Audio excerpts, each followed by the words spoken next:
Hello, my name is Grian, and today I'm going to be showing you a bunch of pranks.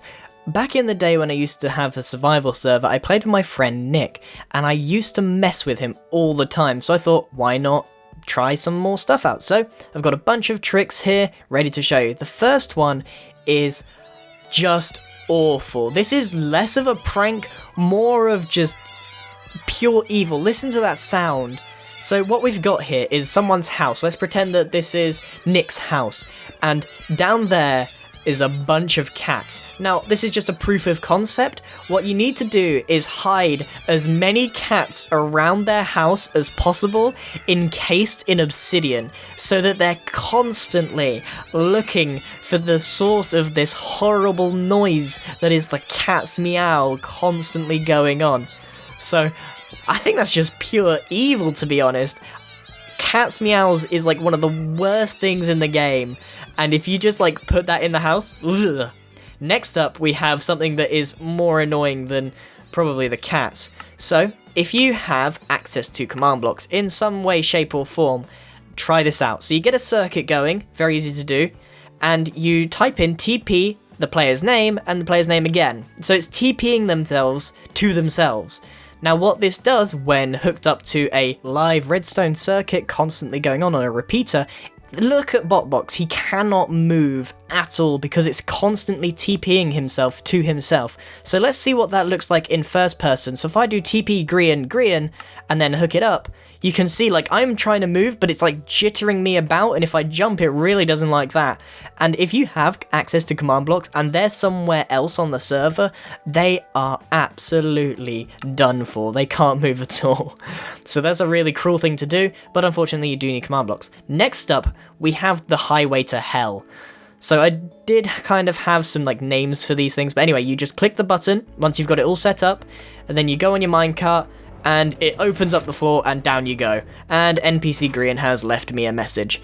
So this is very simple. It's a bunch of pistons hooked up to some activator rails, and you can see the redstone. I'm just going to give you a little tour down the bottom here so you can see all the redstone for yourself, and I'm going to give you enough time that if you wanted to make one of these yourself, you know how to make it. So just going to give you as many angles as possible.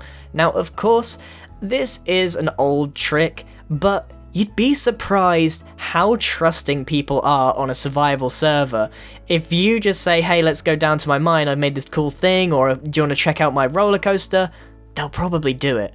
And that's the simplicity. Most of these pranks are very, very simple, but they are just so effective. You can make them fall to their death in lava or whatever. Next up, we have this kind of tricky prank to pull off. You need to find some diamonds, and you essentially need to trick your friend into mining those diamonds. So if you grab yourself a pickaxe and you mine away at it, it triggers dispensers and pistons at the same time, so it traps you and just pummels you with arrows until you die. Now, this prank is obviously very, very expensive, and I don't know, it would work as a PvP trap perhaps, but you know, it's not intended to be that pranky. I mean, like, if my friend did that to me, I'd be like, why did you go through all the effort just for me to die there? Like, it doesn't make sense. I prefer pranks that are more funny to watch. Now, the redstone behind this does look a little bit complicated, and that's okay because it's kind of easy to deal with. So I've got a version of it where you can actually see through all of the glass and get a good look at all of the redstone behind it. So I'm going to give you a few good angles. So again, if you wanted to make this, you can see you're going to need a lot of arrows, as you can tell. It's a very expensive trick to pull on your friends. However, this next one is a very inexpensive way of tricking your friends, and it's one of the oldest tricks that I've ever known. And all you do is hook a tree up to explode. Now, you could just choose any old tree and make it explode, but I feel it's best when it's on a personal level. Now, I used to do this to my friend Nick. When he had a house, I'd stick a tree outside his house, like literally outside his door, and he'd mine it, or, you know, chop it down, and it would explode in his face. And then he started getting savvy to it, and I'll explain in a bit. So this is how it's done. You spawn a tree just outside this fella's house, and then you go underneath the tree, And there's just a very few simple blocks that we need. So we need a lever, a TNT, a redstone torch, and a bit of redstone. So the first thing you do is just stick the redstone underneath the tree itself with a lever on the bottom of the tree, and then a redstone torch attached so that it isn't activated. Then stick the TNT next to the torch and you're good to go. As soon as someone comes out and mines it, they're going to blow up. However, unless they fall in, they're probably not going to do too much harm to themselves, although it is just funny to fall for those kinds of things. I find them funny, but you know, some servers say it's griefing. So eventually they're gonna get it, or they may even immediately hear it and back away.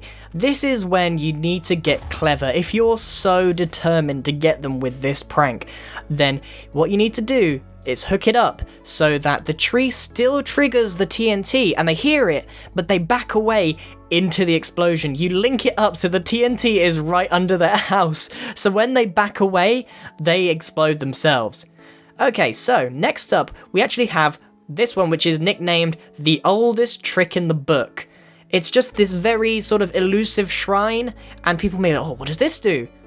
Ah, can't believe I fell for this one again. It's honestly really, really old, but I've fallen for it so many times. This next one is the boat tea party. Now this is genius. You see, you just invite your friends over or whatever and say, oh, let's go and have a tea party, a bit of role play, you know, whatever. And then you say, sit in the boat. Boom. They're sitting in lava and they die so quickly. Underneath the carpet is lava, and if you're scared about the noise, maybe just decorate some of your house with lava so it's not suspicious at all. And then you just, you know, pop a squat in the boat, and bada bing, bada boom, you got all your friends dead, and you get to laugh as you collect all their stuff. It's evil. It's deliciously evil. And you could even put your boat on a safe area and then just have theirs in the lava so that you can lure them into a false sense of security. Really funny. Now, this one is probably my favorite. You just like make a random house in the middle of nowhere and it has an iron door and people are like, oh, cool. You don't necessarily have to put a sign that says free stuff, but you walk inside and that's it. I tell you, like, when we were making these, me and the team, Botbox and Just Me, like, they made this one, and I was like, what does this do? And I was expecting it to explode, and I just walk in, and it just goes nowhere, and I'm like, oh, now I've got to get out of here. Honestly, like, sometimes the simplest things are the funniest to do. So that is honestly one of my personal favourites. You may not find that as funny as I do. So this next one is a tree again, but this time it doesn't explode, and you may not notice, but those blocks on the top are slightly different. So again, you put it outside their house, and boom, the anvils fall on them and cause a bit of damage. Like if you're sick of the TNT thing, like they would dig up underneath the tree, and then like you fool them again. So this last one is a bit of a long man's game. So you can make gravel hover over some flowers. It won't fall because obviously gravel will naturally fall, and you put these pressure plates and buttons on them to make them look like stones and stuff like that, and you can walk over them. Maybe you leave this path up there for like a week or something, and you have everyone on the server walk across it all the time. Then like a week later you decide to pull your prank, and then you go down there and you remove the grass underneath the flowers, and it should work, and the gravel will not fall. So this is essential because now people are going to walk across it, but this time when you do, it's going to update the block and you're going to fall. And that's when you like remove the floor and put lava there so that they fall to their death on a path that they thought worked for weeks. I think that's a really good prank, and all of these are fairly old. Maybe you knew most of them. I mean, how could I know what you do and don't know? I mean, I didn't know some of these, and I even fell for some of these, and I felt like an idiot, but I had a good laugh. You need to do these against people that you know will take it in the right way. Otherwise, you're going to end up losing some friends, because it's not fun to blow up other people's builds. Griefing is not a joke, it's not funny, like, you know, it's just not. On a PvP server, fine, but, like, against your friends, make sure that they can take it in good stead. Anyway, that's it from me, everyone. Thank you for watching. This is a very different kind of video, and I hope you enjoyed it. That's it from me, everyone. Thank you very much for watching. Goodbye. Oh, wait, tell a lie. Tell a lie. I need to say a big thank you to AdJustMe and BotBox, who again helped me make this video. Wouldn't be possible without them. Thanks guys. Catch you later everybody.